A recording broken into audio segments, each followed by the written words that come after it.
Um, so even, starting the last couple games and, getting your team to this point, has it been a little strange to still be referred to as a backup in a lot of these interviews, knowing that you've accomplished so much over the last month? No, not really. I was going into the season and everything. I was backup quarterback, and obviously I've started quite a few games the last month. So, but it doesn't really affect me. Sort of in one ear, out the other. I know my position in the team, and I know what my job entitles. So that's all that matters. Nick, down here. Doug said he felt like it was a little sloppy coming out of that half-hour halftime simulation from yesterday, but he said it's a good teaching moment. What lessons can you guys take from that for the real game? Yeah, I think just what we went through yesterday with just practicing the length of halftime is something that will really pay off. I mean, you always hear practice like you play. Well, that's similar to what we'll have to go through on game day just because of the different, time allotments for everything. But then coming out in the second part of practice, it wasn't as clean as we wanted. We still got a lot of great work in, and in any moment there's a great teaching moment. So I think just addressing it early in the week before the game is huge. And the guys are aware of it. Coach does a great job of teaching in those moments. So I'm glad it happened now rather than in the game. Hey, Nick, down here to your left. I know you guys are probably pretty excited to actually get to the practice field yesterday. How long was that wait? How long did it feel like until you actually got into the rhythm of this week? Yeah, I mean, we were really excited to get back out there, get moving around. The first couple of days here have been great.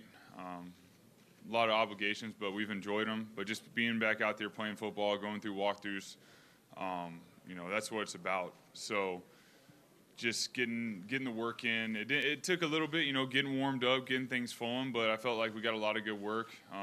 As Coach said, the second half of practice after the little halftime wasn't as clean as we wanted. But at the same time, I felt like watching practice, learning from it, there was a lot of, improvements going into this game, so that's great. Nick, the way Doug calls a game, can you take us in the huddle? What's it like for you from an emotional standpoint, mental standpoint, when he's calling a play and saying going forward on fourth down? Yeah, I think just with Coach Peterson, I mean, he understands the game of football just as good as anyone I've ever been around. And he knows he's an aggressive coach, but he's also a smart coach. So he wants to keep the defense off balance, and he does a good job of that. And every time a play comes in, I understand what he's looking for, why he's calling the play. And then when he goes forward on fourth down, it just shows the trust he has in us from an offensive perspective, an execution standpoint. And I think that's just something that fires up the team, knowing that we have a head coach that is an aggressive play caller. So everyone just plays aggressive. Nick, over here. Hey, in getting back to accepting your role as a backup, how much did it help having Doug as a coach who kind of went through the same thing, as a quarterback in his NFL career? Does it resonate more because it's coming from a guy who experienced what you're going through? And did you guys talk about that at all? We really didn't talk about it. I've been a starter in this league. I've started a lot of games. So just going into the game, I mean, being in the position I was in as a backup, that's a different role than a starter from a standpoint of, the offense and just your prep. It's just you're still doing a lot of prep. You're preparing like you're a starter, but it's different. So when you step into the starting role, you're really talking more about the scheme that you like, different plays you like. So that's really the big difference in just getting those reps, getting back in the huddle, repping those plays in practice, and then obviously playing in the game. So I really didn't have much time to just sit there and talk. It was more just jumping into it and let's go. So Doug's always been a great mentor to me since I was a rookie. So working with him makes everything a lot easier. And, just having that relationship we've had for several years helps a lot in the situation that happened. Nick, Neil Reynolds from Sky Sports in the United Kingdom. When you consider the highs of 2013 and making the Pro Bowl, and then the flip side of that with the Rams and where that put you in your career, how do you think you will feel on Super Bowl Sunday when you run out of the tunnel? Can you describe your feelings for us? You know what? I don't know what the feelings will be like. I know at that moment it'll be, it's the Super Bowl. So I know the only time I'll feel it are in that moment. So I'm excited to just run out of the tunnel with my teammates, Super Bowl Sunday, and play that game. I have no idea what I'll feel. I know it'll be a lot of excitement, but I look forward to that moment.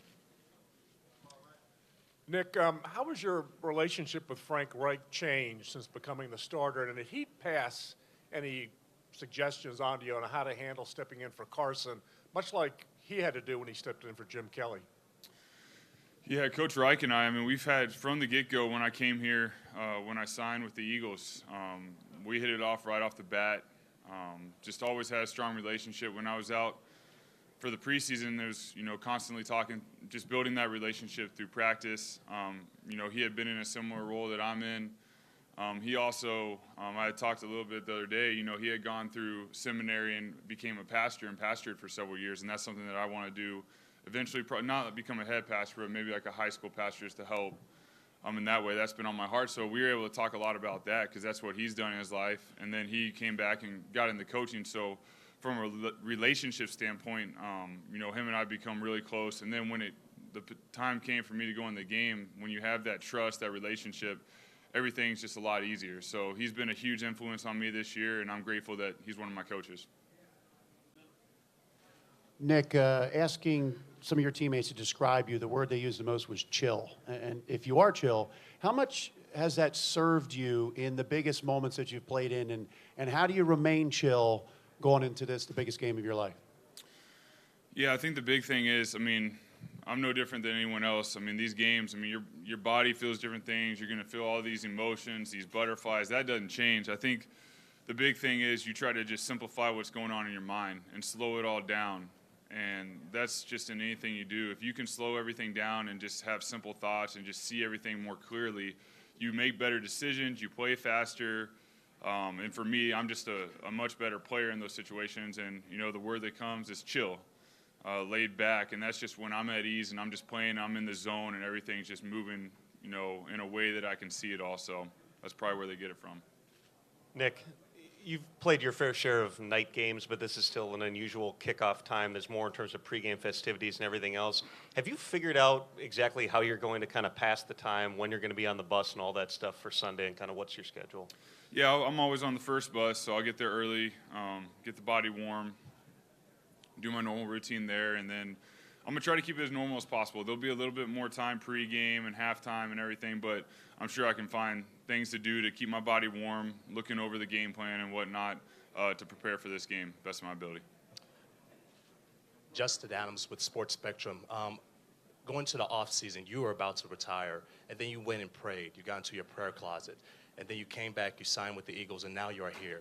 Can you talk about the importance of where God has led you from that point where you were praying to where you are right now, and how you have grown in your faith? Yeah, I think in that moment, a lot of people look at this moment and say, wow, aren't you super excited that you made that decision, you're in the Super Bowl? What if you wouldn't have? But I look at it this way. It wasn't a matter of that. I'm grateful to be up here. I'm grateful to have this opportunity to, speak, to play in this game. But at the same time, if I would have made the other decision, my life wouldn't have been a loss. I would have gone and done something else and glorified God in that instance. So the reason I decided to come back is I love the game of football since I was a kid. I love playing sports. I've loved being a part of a team. And I knew as a person, the more growth I would have and the more opportunity to glorify God and trust in Him was to go back and play football because of everything that I had encountered. So it took a lot more faith to go back and play than if it would have gone the other direction. But either way, it would have been fine. I know I would have trusted in God. And I think that's where people get confused because everyone likes to see, the Super Bowl and everything like that. No, everyone's going to have to make decisions in their life that, go one way or the other. And I'm just, the growth that happened in my faith, just trusting in the Lord in that instance because I didn't have the strength to do, that.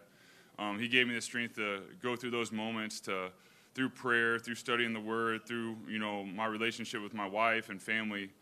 I wouldn't be up here without them, without God in my life because, quite frankly, I don't have the strength to do that. But they gave me the strength. God gave me the strength and the ability to do so. So that's why, every time I speak, every time I play the game, it's to glorify Him. Hi, Nick. Malcolm Jenkins told us last week that it's been his easiest year as a leader because there are so many leaders on this team. How unique has that been, and how valuable has that been this week with a group like this dealing with all the distractions you have?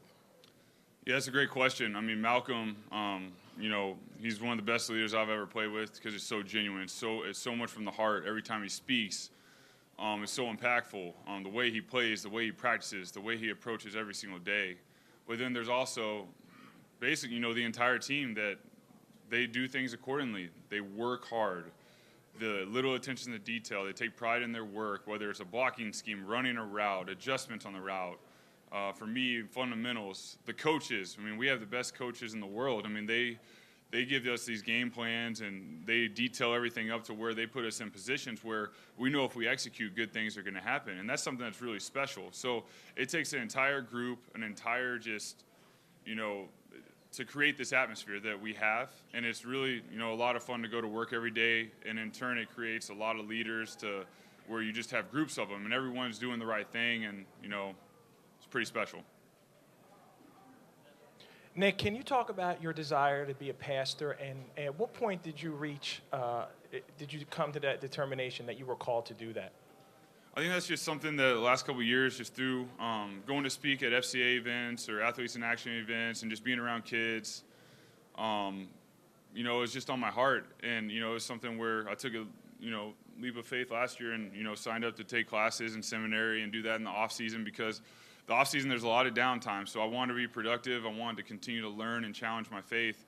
And it's a challenge, because, you're writing papers that, you biblically correct. You want to impact people's hearts. But I don't know, when I spoke to high schoolers, when I speak to middle schoolers, that's such a time of, young men, young women's life that there's a lot of things that are thrown at them. There's a lot of temptations in this world. There's so much going on with social media and internet that you want to talk to them and address it and share, quite frankly, just share all the weaknesses I've had and all my fallings, because I've fallen many, many times. And I think that when you share it with, kids, young adults, it makes you human. And then they're like, well, you're a professional athlete and you struggle. And, I don't have to, hide because of my struggles. And then you get, a dialogue going, and then everything comes out in the open. So in those occurrences, it just, in my heart, is something I want to do. And, I can't play football forever. I've been blessed with an amazing platform, as of all the athletes here, all the coaches. And it's just a door that God's opened, and I'm, grateful for it. But I still have a lot of school left and a lot of journey, so we'll see what doors he opens there. Hey, Nick, I saw Carson tweeted out a picture of you guys as a quarterback group going out to the escape room last night. First, how did you guys do? And second, is there anything you've experienced that's unique about this quarterback room or this group of quarterbacks that maybe you haven't experienced anywhere else? Yeah, that was actually a few days ago. It wasn't last night. I can guarantee you that. I was asleep. But no, I think just the bonding. I've been fortunate to be a part of great quarterback rooms, and this is a great quarterback room. And it just makes your job a lot easier when, you're in film early in the morning and you get along really well. You can talk about the game plan. You're trying to help each other out. A guy gets injured, another guy goes up, and, for example, like Carson's helped me along.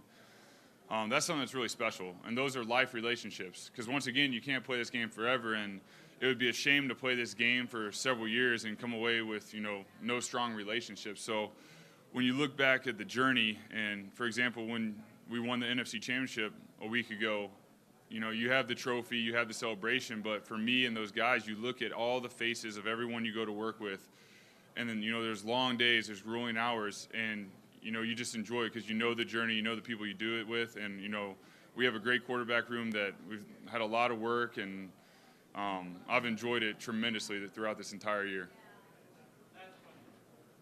Nick, what do you think of the Gophers practice facility? Have you ran any Gophers, and do you have everything you need at that facility?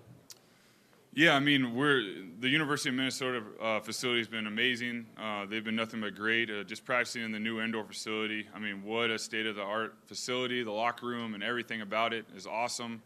I haven't run into any Gopher players, but I can see that it'd be easy to recruit here with the facilities they have. Just all around it. I saw the basketball practice facility caught my attention, so I was tempted to go up there, but I'll wait a little bit for that. But state-of-the-art facilities, and I'm glad that they're letting us use it for this Super Bowl. Thanks, Art.